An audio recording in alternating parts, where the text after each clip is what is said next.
സഞ്ജുവിലേക്ക് തിരിച്ചു വരുമ്പോൾ ടോസ് നഷ്ടമായി ബാറ്റിംഗിനെത്തിയ ഇന്ത്യ സഞ്ജുവിന്റെ സെഞ്ചുറി 108 റൺസ് കരുത്തിൽ 8 വിക്കറ്റ് നഷ്ടത്തിൽ 296 റൺസാണ് നേടിയത്.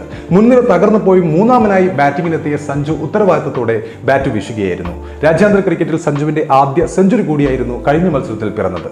3 സിക്സറും 6 4ഉം ഉൾപ്പെടുന്നതായിരുന്നു സഞ്ജുവിന്റെ തകർപ്പൻ ഇന്നിംഗ്സ്. അപ്പോൾ ഏകദിനത്തിൽ സഞ്ജുവിന്റെ 16ാമത്തെ ഇന്നിംഗ്സ് ആയിരുന്നു അത്. 2015 അന്താരാഷ്ട്ര ക്രിക്കറ്റിൽ അരങ്ങേറിയിട്ടുണ്ടെങ്കിലും ഇതുവരെ വളരെ ചുരുക്കം ഏകദിനങ്ങൾ മാത്രമാണ് സഞ്ജു കളിച്ചത്. കഴിഞ്ഞത് 16ാമത്തെ മത്സരമായിരുന്നു.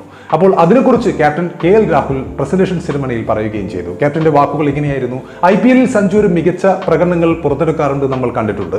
എന്നാൽ ദേശീയ ടീമിൽ എത്തുമ്പോൾ നിർഭാഗ്യവശാൽ പല കാരണങ്ങളാൽ ടോപ്പ് ഓർഡറിൽ അദ്ദേഹത്തിന് സ്ഥാനം ലഭിക്കാറില്ല. അദ്ദേഹത്തിന് ധാരാളം അവസരങ്ങളും ലഭിച്ചിട്ടില്ല. പക്ഷേ ഇന്നവൻ നന്നായി കളിച്ചത് കാണുമ്പോൾ ഏറെ സന്തോഷമുണ്ട്. സാധാരണയായി ഞാൻ കൊടുക്കുന്ന നിർദ്ദേശം എപ്പോഴും ഗെയിം ആസ്വദിക്കുക എന്നുള്ളതാണ്. നിങ്ങളുടെ ഏറ്റവും മികച്ചത് തന്നെ നൽകുക. ബാക്കിയുള്ളവയെക്കുറിച്ച്